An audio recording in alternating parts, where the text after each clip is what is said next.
La dernière partie de l'intervention. Évidemment, sur le reste, vous avez noté les interventions et vous répondez. Si j'ai tout capté, je vais essayer de réagir en vrac. Abdelkrim, si tu permets, j'avais proposé que Lias commence parce qu'il n'a pas intervenu depuis un moment. Je lui donne le micro d'ailleurs. C'est peut-être pour ça qu'il s'est fait doubler. D'accord. Merci. Oui, alors sur cette question, en fait, je dirais que ce n'est pas un choix délibéré. Disons que je pense que au départ, ce que l'on voulait, c'était vraiment de prendre des mesures, enfin c'est peut-être un peu galvaudé, mais qui servent l'Algérie, mais qui ne soient pas idéologiques. C'est vrai qu'on ne peut être tous marqués par notre parcours personnel, par la formation, par les pays ou les entreprises dans lesquelles on a travaillé et l'environnement dans lequel on a été, mais on essaye aussi à travers les débats d'avoir une vision globale et d'essayer d'apporter des solutions aux problèmes, comme vous disiez, c'est-à-dire répondre concrètement à des besoins des gens, plutôt que de leur faire miroiter des promesses, qu'elles soient dans un sens ou dans l'autre. Après que, à la fin, il y a une orientation peut-être plus libérale, ce que Hassan est en train de nous dire, ça tient peut-être du fait de notre parcours à tous, et c'est pour ça qu'on essaye aussi d'intégrer de nouvelles personnes, d'élargir le cercle, de voir plus d'experts et de tenir compte des réactions sur le site. C'est pour avoir justement ces sensibilités-là et arriver à quelque chose d'amélioré. Maintenant, ce positionnement, je dirais, direct sur les personnes ou sur les partis, ça, on ne l'a pas du tout et on n'a pas eu du tout, je pense, jusqu'à présent, cette discussion. On essaye de faire une proposition qui correspond à notre conviction et qui correspond à quelque chose de pragmatique et qui soit demain, qu'on soit capable de porter parce que justement on y croit. Donc c'est ça un peu l'approche. Et jusqu'à présent, les réponses que l'on a sur Internet, c'est vrai qu'il y a des critiques, qui ne touchent pas le fond de la mesure, si vous voulez. Beaucoup de critiques négatives, ça va être vous habitez là, ou vous travaillez là, donc voilà, vous cherchez à nous vendre votre salade, quoi, en gros. Donc les gens n'attaquent pas les mesures, ils commencent à attaquer un peu des fois les personnes, ce qui est pas une bonne chose, mais ce qui montre quand même que l'exercice de réflexion, d'intégration des différentes sensibilités, à la fin finalement apporte des mesures qui viennent régler un problème concret, parce que nous aussi on a tous subi le fait que l'Algérie a été un laboratoire durant des années d'idéologie et que maintenant les gens aussi en ont marre des idéologies et qui veulent du concret. Ils font des comparaisons peut-être avec des pays qui étaient derrière nous à une époque, qui nous ont dépassés. Ils font des comparaisons entre le potentiel que l'on a et le résultat. Et notre démarche au départ, c'était de se dire, bon, on n'a jamais eu autant d'atouts et on n'a jamais été autant bloqué.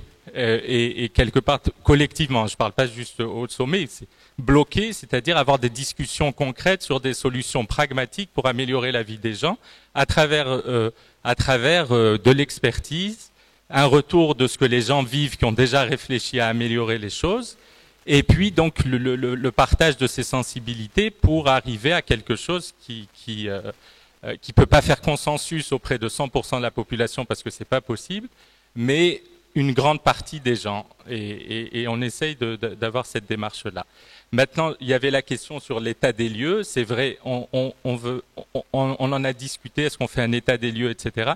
Peut-être que l'état des lieux n'est pas présent sur les fiches techniques. On voulait faire court aussi. On nous a beaucoup dit, il ne s'agit pas d'avoir une thèse sur chacune des mesures. Et déjà maintenant, on nous dit la capacité de rédaction, de lecture des gens, ça devrait être une fiche.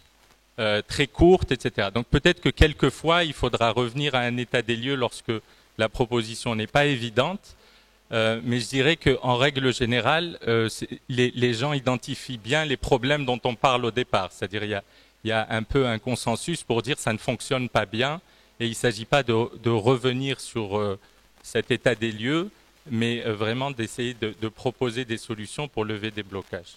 Voilà, je vais passer la parole sur les autres points.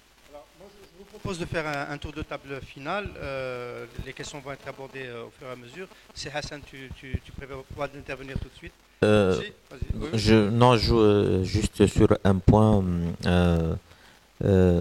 Je pense la question sur l'état des lieux et les constats, je pense que nous avons 35 millions d'experts qui font des constats tous les jours. On n'a pas besoin de Pour l'équipe revenir. nationale de football, c'est vrai. Oui, Pour le oui, reste, je suis pas sûr. même pour tous les domaines, chacun est expert dans sa tête.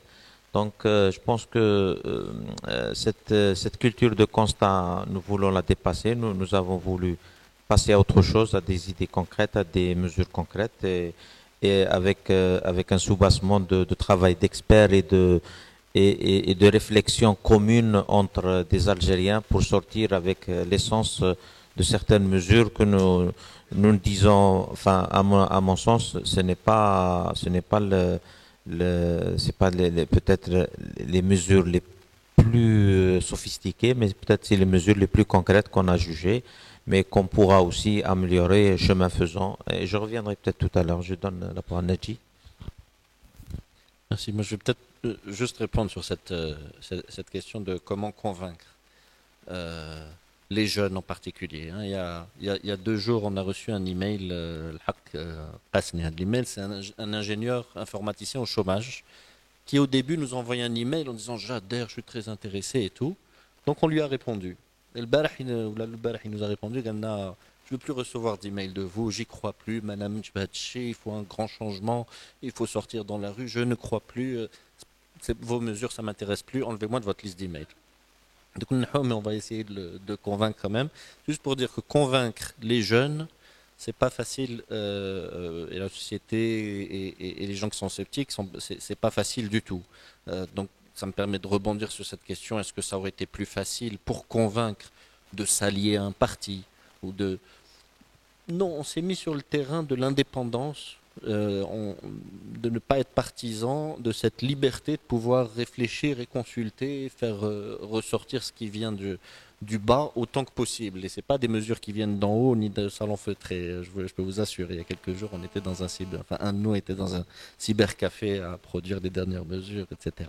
Donc notre pari, c'est que de se mettre sur ce terrain du concret, c'est la meilleure chance pour que les gens puissent visualiser et se dire ah balak, là si cette chose, si cette mesure est prise, ça va m'affecter moi. C'est un peu notre pari. Et d'être non partisan, justement pour avoir cette liberté de pensée et de proposition. Voilà. Un mot sur la construction du mouvement, sur son développement, parce que bon, vu de Moustralem, on pense plus peut-être à la trajectoire, au développement et à son enracinement. C'est-à-dire, je voudrais juste, en entendant mon ami Nadji, c'est-à-dire il ne suffit pas d'avoir raison pour convaincre. C'est pas évident. Nebni a raison dans sa démarche, mais ça ne va pas être facile pour convaincre. Ça, c'est le travail pratiquement de tout le monde. Et ce que je voudrais dire aussi, c'est que l'Algérien a besoin de changer, c'est-à-dire d'améliorer son quotidien. Ça, c'est un besoin. Pour ne pas dire carrément, c'est une grande nécessité. Donc, par rapport aux gens qui disent vous allez proposer à ce gouvernement ou à un autre, etc., l'Algérie a besoin de changer avec ce qui existe ou avec d'autres. Mais il faut qu'elle change, il faut qu'elle s'améliore. Ça, c'est un travail de longue haleine et c'est une conviction. Voilà. Merci. Donc moi j'aimerais remercier tous les gens parce que sincèrement quand on a démarré l'initiative on s'imaginait pas qu'il y aurait un aussi grand impact. Nos mesures et nos relais, c'est vous, c'est les médias. Nous, sinon, on n'est qu'un petit nombre de personnes. Toutes les propositions que vous avez faites par rapport à l'amélioration sur le site, par rapport à comment fédérer les gens, comment organiser tout ça, c'est un boulot énorme. Et on attend de vous que vous nous aidiez. Après, en termes de modalités d'organisation de ce travail-là, il faut qu'on le définisse ensemble. Mais la base de Nebni, c'est un, avoir la conviction que ça peut se faire, et deux, c'est se faire confiance entre nous. Typiquement, Abdenour, jusqu'à ce matin, je ne le connaissais pas, mis à part par mail, et on s'est dit, on s'est même pas dit à la rigueur, on a échangé, on a construit, et vu qu'on était tous dans la même optique, on ne s'est même pas posé la question, on ne s'est même pas posé la question. De toute façon, chacun a ses propres convictions, chacun a ses propres sensibilités politiques, idéologiques, culturelles, et ça, faut le dépasser. Hada, il est de l'Est, Hada, il est du Sud, Hada, il est de l'Ouest, Hada. On n'a pas cette question-là. On a une Algérie à construire. On essaye de faire en sorte de proposer des choses qui sont potentiellement et concrètement réalisables. On demande l'avis d'experts et on affiche nos propres lacunes sur certains sujets et on vous demande de nous aider. Après, sur la suite, il y a des choses sur lesquelles on est en train de réfléchir au fur et à mesure. Donc encore une fois, merci. Juste deux questions pour ne pas commettre l'impolitesse de ne pas répondre aux dernières questions. La question de financement. Le financement aujourd'hui, il est tout simplement assuré par tous les membres du cercle 1 qui sont présents, avec une nuance, c'est que certains parmi nous sont des chefs d'entreprise qui ont dit dès le départ, on est prêt à mettre plus d'argent, il n'y a pas de problème, on gagne plus. La majorité a dit non, on va faire un budget et on va se partager équitablement les dépenses pour ceux qui souhaitent. Ce n'est pas tout le monde qui pourra mettre 30 000 ou 20 000 ou 40 000 dinars. Donc voilà, on a publié le dernier chiffre, on avait dépensé à hauteur de 200 000 dinars. Voilà, beaucoup d'aide de nos amis d'Interface Média. Donc on affichera le budget clairement. Le statut, très sincèrement, on n'y a pas pensé. Au sens vraiment toutes les hypothèses sont ouvertes, y compris celle de démonter Nebni. Alors ce dont on est sûr par contre, c'est que ça ne va pas être récupéré parce que nous n'avons pas d'agenda sur ce plan-là. Par contre, nous avons des valeurs. Ça ne deviendra pas un bendir de quiconque ni de quoi que ce soit. Ça ne va pas rouler pour qui que ce soit, ça, on va être vraiment à cheval sur cette carte. Il y a des gardiens du temple qui vont dire on est là pour réellement quelque chose d'intérêt public, on ne sera pas, et c'est un gros risque parce qu'on l'avait dit dès le départ, il y a deux gros obstacles majeurs et qui nous minent en Algérie. Un, c'est d'être catalogué tout de suite. C'est-à-dire vous êtes quelque chose, vous êtes affilié à, vous roulez pour. Alors, deuxième, c'est et c'est ce qui nous intéresse le plus, c'est qu'on nous a inculqué, ou on s'est inculqué cette idée qu'on ne peut rien changer. Ce que j'appelle humblement la pédagogie de l'impuissance. C'est qu'on est impuissant à changer les choses.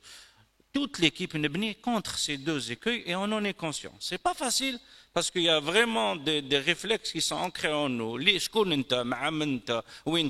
Pour qui tu roules, pour qui tu devrais rouler, etc.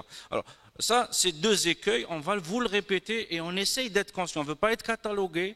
On ne sait pas qu'est-ce qu'on... Je vous jure qu'on n'en a pas discuté hier soir jusqu'à 2 heures du matin. On me disait, c'est des vraies questions de fond parce que selon le choix, si on avait vraiment un choix pour le 6 juillet 2012, ça aurait aidé pour dire telle et telle chose. On n'en sait pas parce qu'on est pris par le feu de l'action et ensemble, quand on sera plusieurs dizaines, on va débattre probablement, je pense, ça sera public sur le site. Qu'est-ce que vous voulez, y compris dire c'est bon, on a fait le travail, on redémonte la machine et bye bye.